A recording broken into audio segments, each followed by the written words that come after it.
Retiro SAF Online 2024. Apresentação: Ana Maria Prado. Antes de eu falar, tu cantava sobre mim. Nós queremos convidar a sala o reverendo Roberto Brasileiro e vamos ler só o seu mini currículo, pastor, bem pequeno, mas eu sei que teria mais coisa, mas foi isso que nos chegou.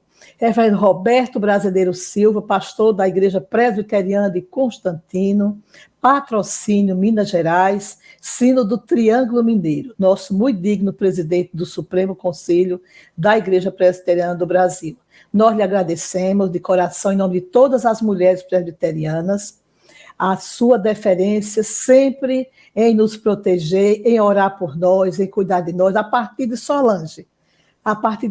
Nós sabemos que o Senhor tem maior amor por ela e maior cuidado nela. E agradecemos porque o Senhor aceitou nesse sábado, né, com tantas coisas para fazer, pregar no Retiro SAF Online. Que Deus o conduza, fique bem à vontade, fale tudo que o Senhor mandou o Senhor falar. Deus lhe abençoe. Bom dia, minhas irmãs, bom dia, meus irmãos, bom dia a todos aqueles que estão nos ouvindo nesta hora e nesta oportunidade. Que a graça, que o poder e a misericórdia de Deus seja derramados sobre todos os irmãos. Que nós possamos, como igreja do Senhor, louvarmos e aprendermos cada vez mais com o nosso Senhor Jesus Cristo. O tema que nós recebemos é sobre o amor de Deus, baseado principalmente no Evangelho de Marcos, no capítulo 12, a partir do verso 29, nós gostaríamos de ler. Chegando uns escribas, tendo ouvido a discussão entre eles, vendo como Jesus lhe houvera respondido bem, perguntou-lhe: qual é o principal de todos os mandamentos? Respondeu Jesus: o principal é: ouve, ó Israel, o Senhor nosso Deus é o único Senhor. Amarás, pois, o Senhor teu Deus de todo o teu coração, de toda a tua alma, e de todo o teu entendimento, e de toda a tua força. O segundo é: amarás teu próximo como a ti mesmo. Não há outro mandamento maior do que este. Coube-me a alegria de falar sobre o amor de Deus. Mas este amor de Deus não é o amor simplesmente que Deus derrama sobre nós, mas é o amor que nós temos para com Deus. Esta é a minha obrigação. Eu vou falar de nós para Deus. De Deus para conosco, nós já o conhecemos em Cristo Jesus, o nosso Senhor. E nós só podemos falar do amor nosso para com Deus quando nós entendemos que Deus primeiro nos amou. Deus primeiro nos tomou. Nós vamos agradecer ao Senhor pela iluminação, da graça, pelo Espírito Santo de Deus, para entendermos as Escrituras Sagradas. Ó Pai, eu te louvo nesta hora pela oportunidade que o Senhor nos dá, para que diante do Senhor nos ilumine pelo Espírito Santo, para compreendermos cada vez mais a palavra do Senhor e praticá-la e ensiná-la de acordo com a tua palavra. Tome nos teus braços as nossas vidas e usa-nos para a glória, o louvor e honra do teu nome santo, em nome do teu Filho Jesus. Amém. Meus amados, quando nós pensamos nesse amor que nós temos para com Deus, muitas vezes surgem algumas perguntas, algumas indagações, principalmente quando nós olhamos o contexto em que o texto está inserido. Vamos olhar e vamos descobrir que Jesus fora interrogado por um escriba. Há uma sequência nesta matéria.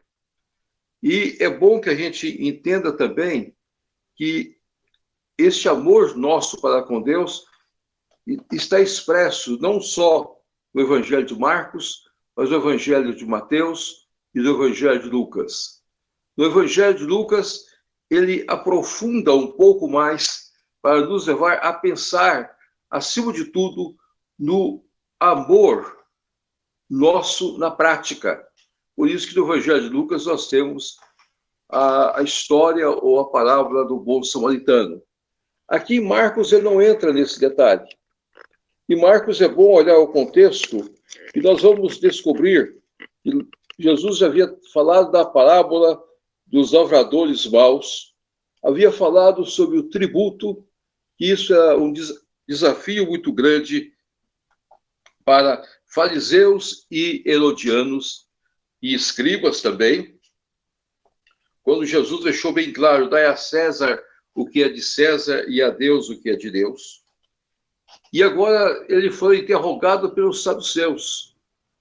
Os saduceus se reuniram em torno do Senhor Jesus Cristo e fizeram um questionamento que vai do capítulo 11, capítulo 12, a partir do verso 18, sobre o homem que casou-se, a esposa morreu, ele casou-se com a irmã, e o texto sagrado escreve que ele estava sempre procurando suscitar herdeiros. Ora, havia 7 irmãos. O primeiro casou e morreu sem deixar descendência. O segundo esposou a viúva, morreu também sem deixar descendência. E assim os 7 não deixaram descendência. Por fim, depois de todos, morreu também a mulher. Aí eles fazem aquele questionamento. Aquele questionamento sem sentido. Na ressurreição, Senhor, com quem essa mulher vai estar? Qual vai ser o esposo dela? E a resposta de Jesus, à frente a isso, foi muito clara. Ele não era Deus dos mortos, mas Deus dos vivos. Eu sou o Deus de Abraão, o Deus de Isaac, o Deus de Jacó. Deus não é Deus de mortos, mas Deus dos vivos.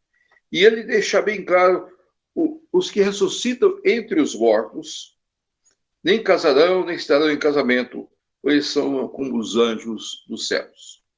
E é nesse contexto, é nesta hora que chega um escriba. Alguns discutem que esse escriba seja um saduceu, que estava participando, porque chegando um dos escribas, tendo ouvido a discussão entre eles. Então ele participou, ele esteve presente. Mas agora ele levanta um novo questionamento diante de Jesus. Uma nova pergunta perante o Senhor Jesus Cristo. Senhor, diante de tudo isso, qual é o principal mandamento? A resposta de Jesus é enfática, quando ele assim afirma: ouve Israel, ouve meu povo, ouve minha igreja, ouve Igreja Presbiteriana do Brasil, ouve minha SAF em particular. O Senhor, nosso Deus, é o único Senhor. Então, há um só Deus, Deus Pai, Deus Filho e Deus Espírito Santo. E cabe a nós compreendermos que o desafio nosso de amar o nosso Deus é algo que deve estar presente nas nossas vidas. E ele usa uma expressão muito clara: amarás, pois, o Senhor teu Deus. Primeiro, você tem que ter Deus como seu Deus. Você tem que ter a experiência de ser novo convertido. Você tem que ter a experiência de andar na graça de Deus. Você tem que ter a experiência de ter nascido de novo. Então, esta maneira aqui é para os nascidos de novo, para aqueles que têm a experiência de uma nova vida com o nosso Senhor Jesus Cristo, que foram tocados pelo Espírito Santo, e ele colocou dentro de nós um novo coração. E é para este novo coração, com essa nova vida que nós temos, com essa conversão, com esse caminho de santificação que nós vivemos, é que nós vamos expressar, é que nós vamos colocar o amor de Deus. Nós temos de saber que nós somos povo de Deus, nós somos raça eleita, nós somos povo de propriedade exclusiva de Deus, e que Jesus Cristo nos comprou mediante o seu sangue, não com moeda, não com dinheiro, mas mediante o seu sangue derramado na cruz por cada um de nós. Ele nos adquiriu, ele nos comprou, para que nós fôssemos de fato povo eleito do Senhor. Compreendendo isso, meus queridos, nós temos aqui uma afirmativa. O texto é muito claro. Amarás, pois, o Senhor teu Deus. Eu vou amar o meu Deus, aquele a quem eu sirvo, o meu Senhor Jesus Cristo, o Deus Pai, o Deus Filho, o Deus Espírito Santo. A minha união com o meu Deus, essa união orgânica, em que Deus habita na minha vida. Paulo vai dizer isso: logo não sou eu quem vivo, mas Cristo vive em mim. Logo não sou eu quem vivo, mas Cristo vive em mim. E esta participação é muito importante nas nossas vidas. E nesta hora, queridos e queridas, minhas queridas e amadas irmãs, nesse retiro espiritual, meus queridos e amados irmãos que estão participando conosco, meus queridos pastores que estão na mesma sala ao nosso lado, a minha profunda gratidão pela presença de vocês, dois irmãos, o Jorge e o Gil, dois queridos irmãos, que foram chamados por Deus e que têm Deus como Senhor das suas vidas. E diante deste quadro é que nós somos desafiados a amar a Deus. Agora o texto coloca para nós: de todo teu coração, de toda a tua alma, de todo o teu entendimento, de toda a tua força. Em outras palavras, o texto sagrado não deixa exceção para nós. É uma regra sem exceção. O todo envolve a totalidade da minha vida, a totalidade da minha casa, a totalidade dos meus recursos. Tudo é para a glória de Deus. Tudo é para louvor a Deus. Tudo é para honrar o meu Deus. Tudo que eu possa ter, tudo que eu possa possuir, tudo que eu possa olhar, toda a minha vida, toda a situação da minha vida está nas mãos de Deus. É muito importante, meus queridos, nós compreendermos a beleza desse texto quando nós olhamos essa totalidade. A totalidade de todas as coisas. O texto não deixa exceção. Muitas vezes nós ouvimos sempre essa frase: tudo na vida tem exceção. Não. Isso não é realidade quanto o nosso amor para com Deus. Não tem nenhum momento de exceção. E essa é a linguagem de Jesus Cristo. O nosso amor para com Deus é um amor porque Ele nos comprou. Nós somos dele. Nós somos totalmente dele. Ah, mas tem períodos de tempo? Não. Desde o momento que nós tivemos a experiência com Cristo até a nossa morte. A nossa consagração precisa ser total diante do nosso Deus. Eu tenho de olhar as minhas coisas, quando eu chego da minha casa, onde eu moro, aquela casa é do Senhor. Tudo aquilo foi consagrado a Deus. Quando eu entro no meu carro, esse carro é do Senhor. Quando eu vou à igreja, a igreja é do Senhor. Tudo pertence ao meu Deus. E eu sou simplesmente alguém que está usando. Eu sou mordomo. Por isso que Jesus antes havia falado dos lavradores maus. Por isso que Jesus havia falado do tributo, dai a César o que é de César e a Deus o que é de Deus. Por isso que Jesus mostrou para os saduceus a ressurreição dos mortos, a garantia da eternidade. Aquele que está nas mãos de Deus está eternamente nas mãos de Deus. Não há nada na minha vida, não há nada que pertence a mim, ou a minha esposa, ou aos meus filhos. Tudo pertence a Deus. Eu entreguei também a minha esposa, o meu amor para com ela, a minha fidelidade a ela, o meu relacionamento com ela. Eu entreguei também os meus filhos. Tudo, meus netos, tudo para a glória de Deus. Meus amados, será que nós temos compreendido isso? Será que nós temos entendido isso? Primeiro, nós sabemos que Deus nos amou. E Ele nos resgatou. E agora nós somos povo dele. Por isso que o Senhor começa o texto: ouve Israel, o Senhor teu Deus. Deus é o nosso Deus. Depois ele fala da totalidade. Depois ele fala de fato que ele ser o nosso Deus, tudo é dele.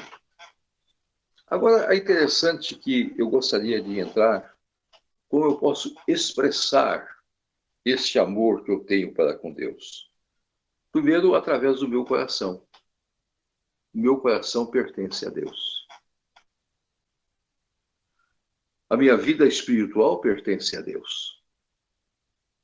Porque eu sou um novo coração. Deus me deu um novo coração. E aqui todos os dons espirituais estão presentes. Eu vou amar a Deus com este novo coração que eu tenho. Não com o coração de pedra, mas um coração que sente, que participa. Então, quando eu estou cantando, quando eu estou lendo as Escrituras, eu estou demonstrando o meu profundo amor para com o meu Deus. Todo o meu coração. Por isso que ninguém pode tirar a experiência cristã de quem quer que seja.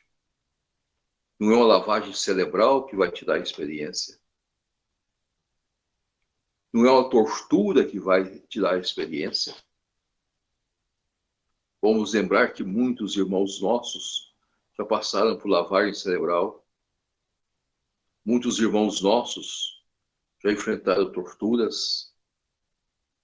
Já viram seus corpos sendo esmagados, pisados. Dispuseram a pagar o preço. Quando nós olhamos países que perseguem o Evangelho, e esses irmãos estão ali firmes, estão prontos a dar seu testemunho, a se colocar diante do Senhor, em todas as circunstâncias, porque o que era mais precioso deles, eles entregaram para Jesus o seu coração. Entregaram o seu coração para Jesus. Não há nada mais para ferir, para trazer preocupação. Puseram o seu coração nas mãos de Cristo Jesus. E depuseram esse coração diante do Senhor. Não o coração que eles possuíam, mas um novo coração que Cristo Jesus, pelo Espírito Santo, colocou em nós. Esse coração vivo, esse novo ser, o pulsar de uma nova experiência. Antes eu era assim, agora eu sou assim.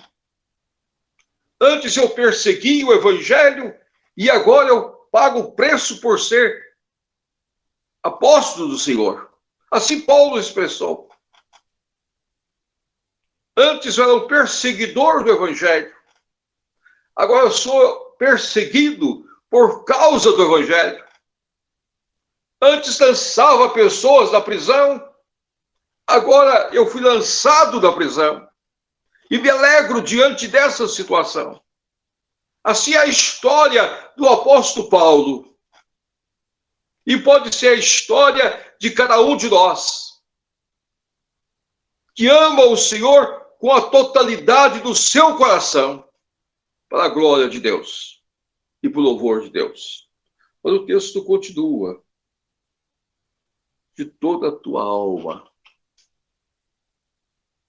A palavra alma aqui, há uma discussão muito interessante.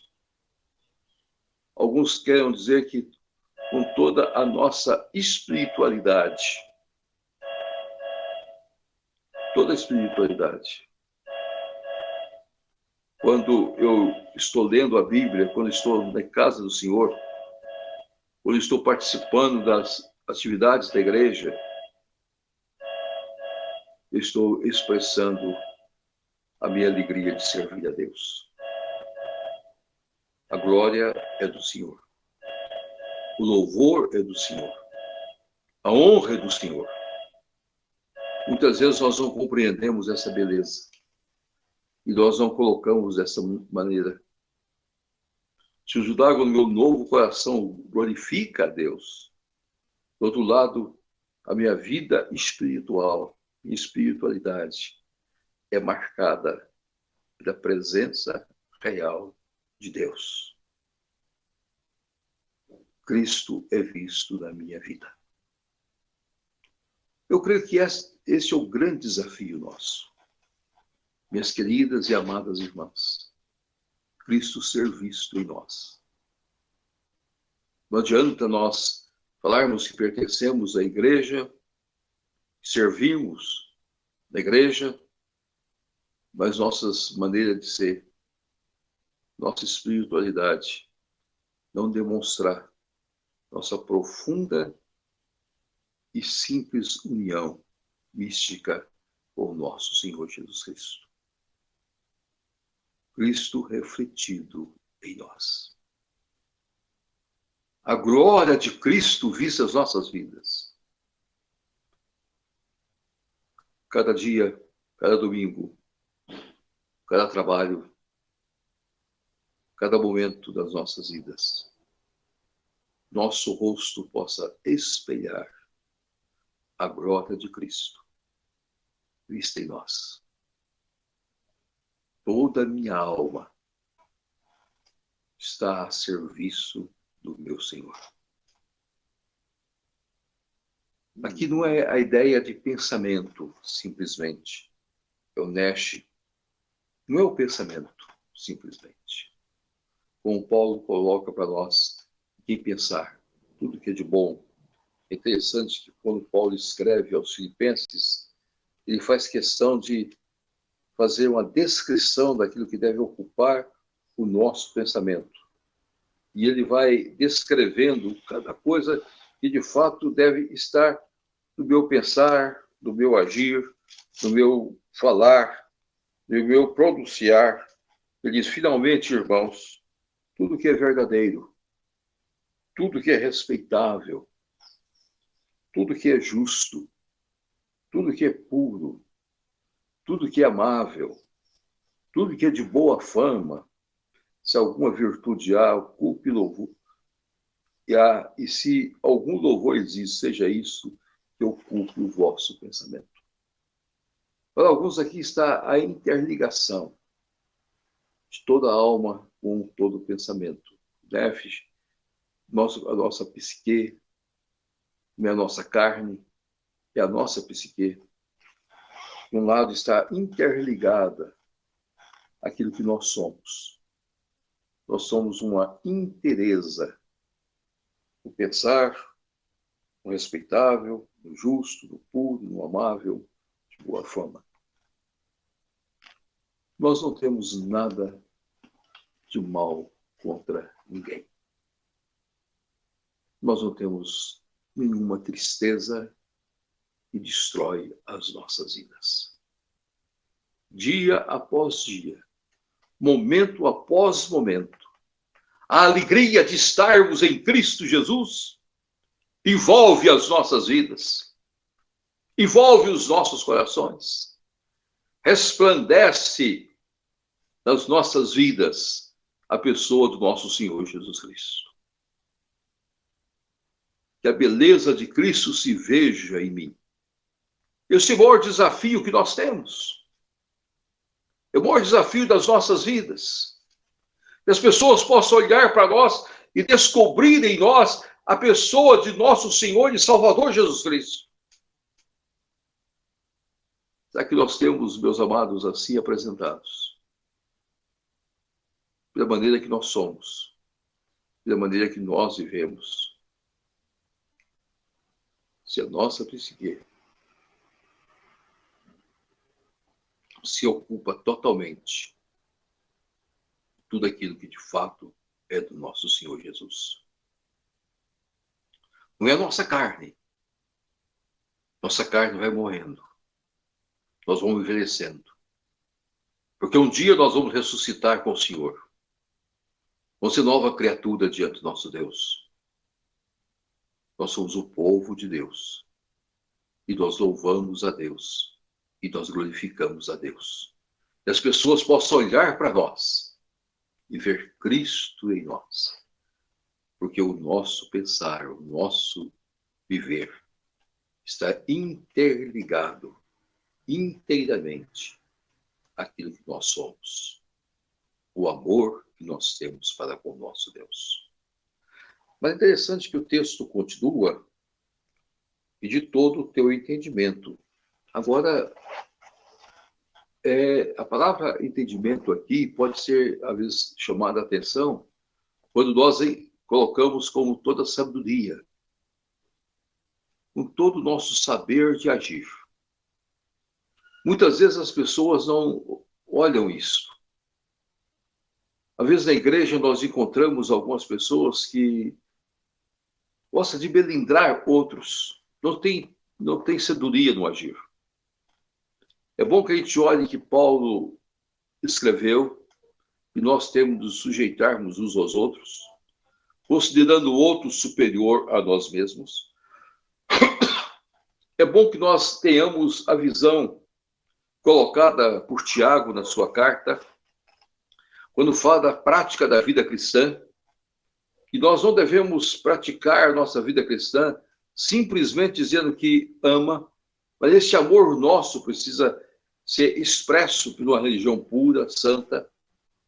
É bom que entendamos o que João queria colocar para nós, que o meu amor não pode ser somente palavras. Eu preciso amar meu irmão. Ah, mas meu irmão fez isso, fez aquilo. Não importa. Você tem que ser sábio para compreender de todo o teu entendimento, de toda a tua compreensão. Por isso que o Senhor mais tarde contou a parábola do filho pródigo, no capítulo 15. E dentro desse contexto que nós estamos, o Senhor contou também a palavra do bom samaritano. É bom que nós entendamos tudo isso. O amor do Pai para com o Filho que voltou deve ser o mesmo amor nosso. Nós estamos na casa do Pai. E nós precisamos ter alegria por pecadores que se arrependem. Devemos louvar a Deus por pessoas novas que chegam. Devemos glorificar a Deus a cada dia por novos irmãos. Esse entendimento cabe a nós. Este amor expresso cabe a nós. Mas será que nós temos expressado assim, meus queridos? Será que nós temos tido essa sabedoria de discernir as coisas adequadamente? Será que nós temos pedido a Deus o discernimento dia após dia para que nós, como igreja do Senhor, temos de ter a ousadia de caminhar adequadamente? Nós não somos negociadores com Deus. Nós estamos a serviço de Deus.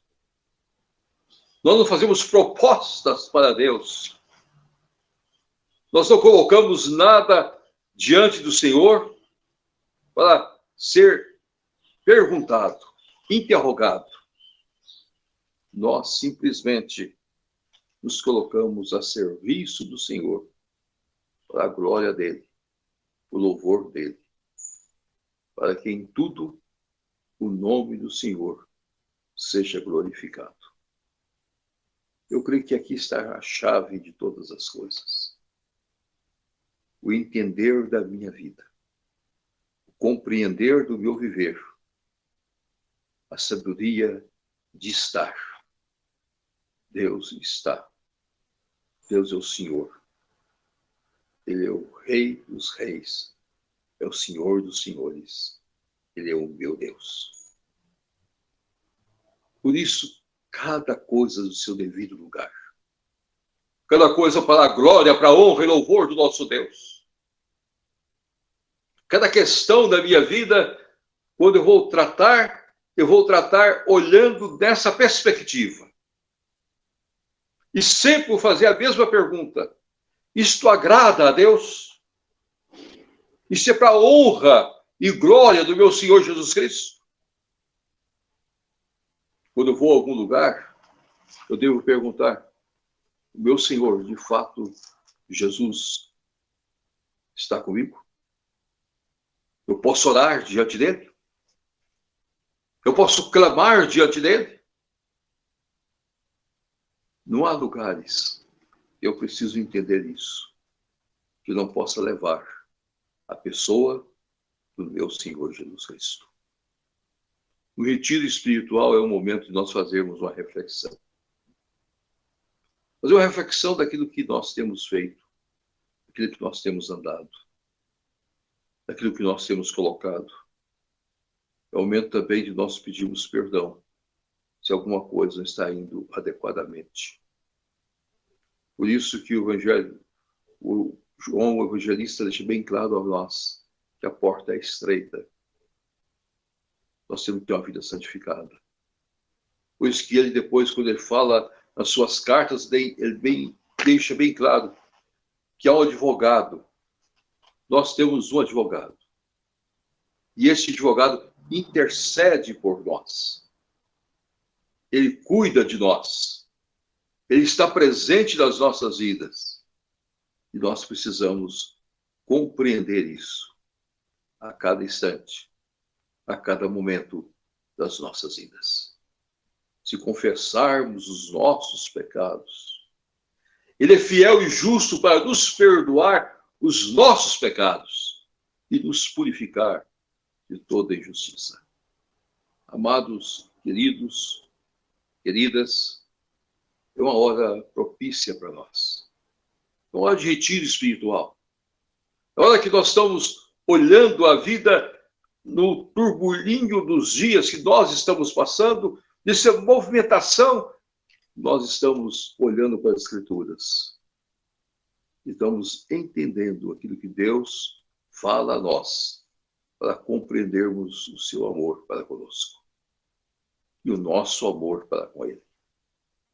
Eu amo a Deus com todo o meu entendimento, com toda a minha sabedoria. Eu amo a Deus de tudo. E o texto termina trazendo uma nova reflexão para nós. Quando o texto faz questão de deixar bem claro a nós que nós devemos amar a Deus com toda a nossa força. A ideia de força aqui é a ideia de trabalho. Eu tenho de amar a Deus com todo o meu trabalho, com tudo aquilo que faço. Nós tivemos no IBEL um professor chamado Reverendo Frederico Jenkins. Era um homem impressionante. Um homem conhecedor da Bíblia Sagrada, um conhecedor do relacionamento das Escrituras com as nossas vidas práticas. E eu conheci poucas pessoas que tinham a Bíblia praticamente de cor diante dele, como o Reverendo Frederico Jenkins. Pedro Frederico dando uma palestra para casais, e ele, no final da palestra, ele perguntou para os casais qual é que é uma das coisas mais difíceis na vida conjugal. Foi colocada muitas questões. Muitas questões foram levantadas. Mas uma das questões que foi a campeã de todas foi quando algumas irmãs levantaram a questão dizendo das dificuldades de lavar os pratos, as panelas, lavar as vasilhas após o almoço ou após o jantar. Porque muitas vezes elas saíam do serviço correndo para ajeitar o almoço, ajeitar o jantar, e depois ainda tinha de lavar. E elas estavam colocando isso até como um desabafo para ver se os maridos pudessem cooperar. Porque grande parte daquelas mulheres que estavam naquele momento, naquele retiro, estavam trabalhando fora, exercendo outras atividades.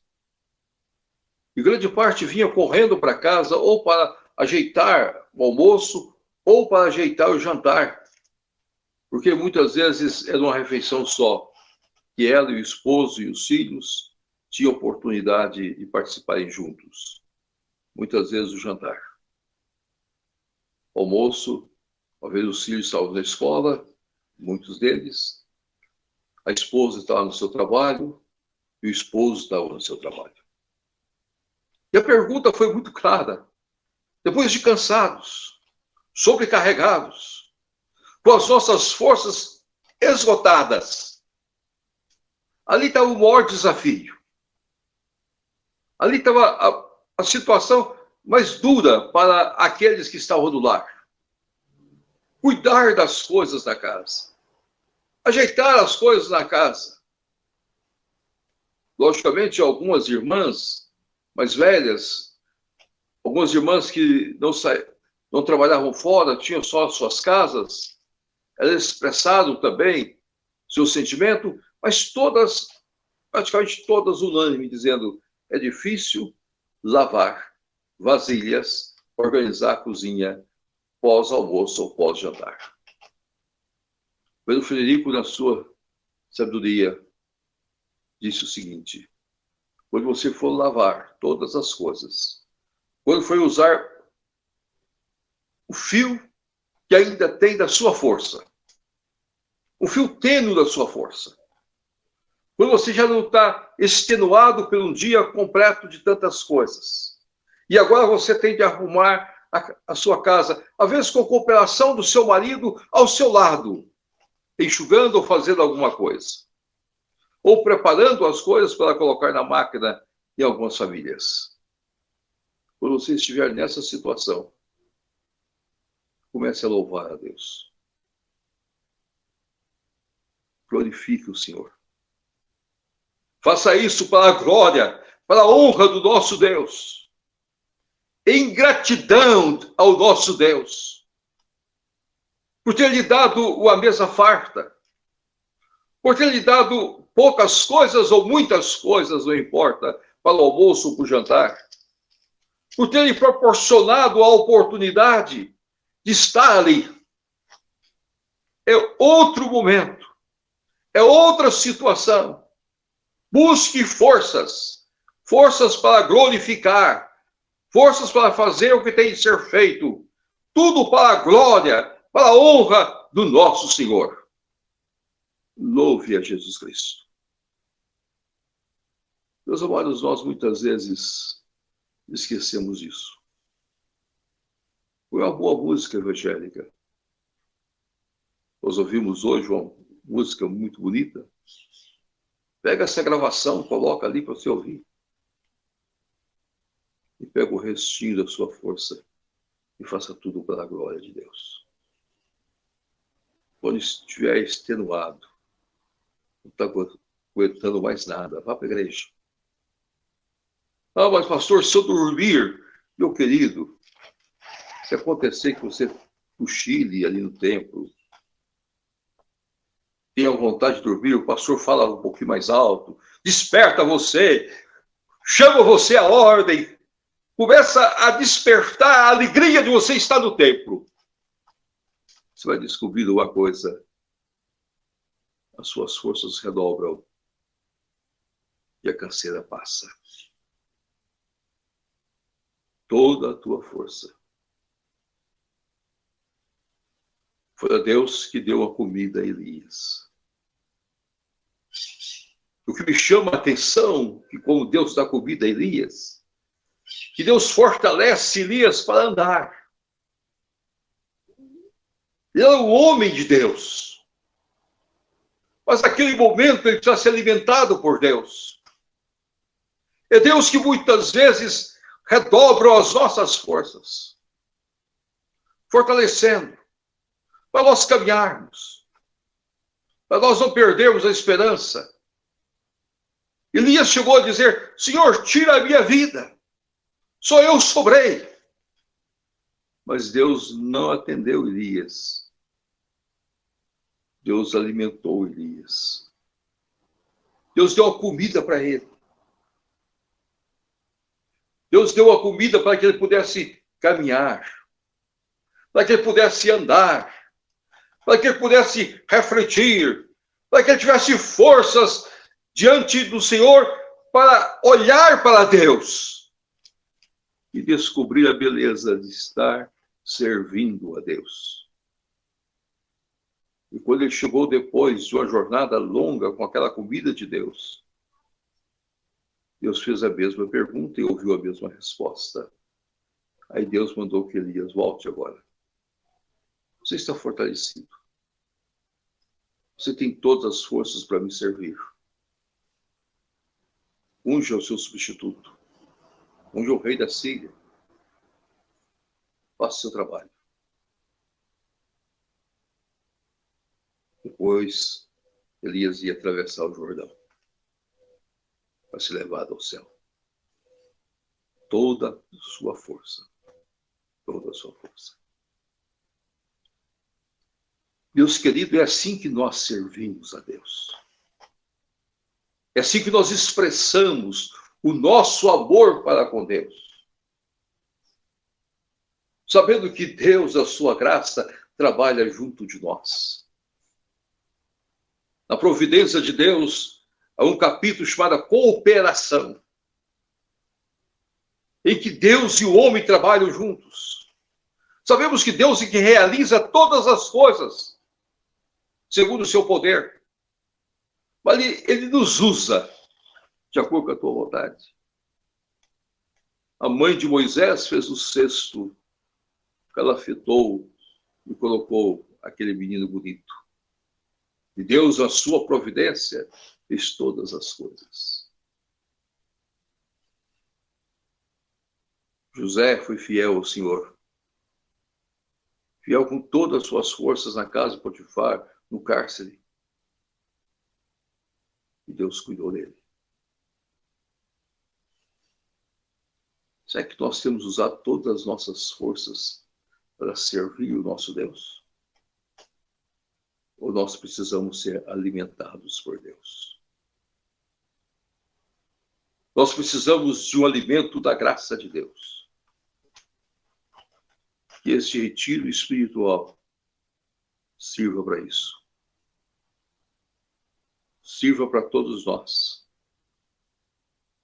Que nós não sejamos como os escribas, os fariseus, que comecemos a questionar Jesus e perguntar quem é o nosso próximo. Isso é matéria para outro estudo. Mas que o nosso amor seja expresso ao meu Deus, ao meu Senhor Jesus, com todo o meu coração, com toda a minha alma, toda a minha espiritualidade, com todo o meu entendimento e com toda a minha força. Eu quero desmaiar servindo a Deus, glorificando a Deus. Não há canseira, não há enfado, quando nós servimos a Deus. Porque nós somos alimentados por Deus. E a graça de Deus é mais que todas as coisas. E que isso não seja simplesmente um retiro espiritual, mas seja um novo momento das nossas vidas. Uma nova atitude nas nossas vidas. Tudo para a glória de Deus. Que Deus nos abençoe, nos sustente, para a glória dele. Amém. Amém. Vamos orar. Ó Pai Celeste, nós te agradecemos por este momento.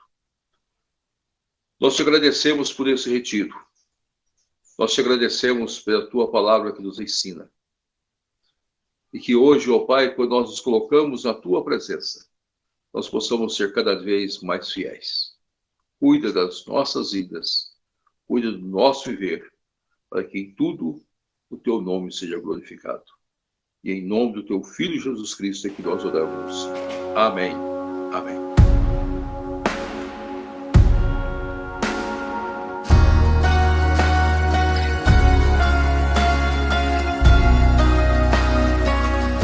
Retiro SAF Online 2024. Apresentação: Ana Maria Prado. Antes de eu falar, tu cantava sobre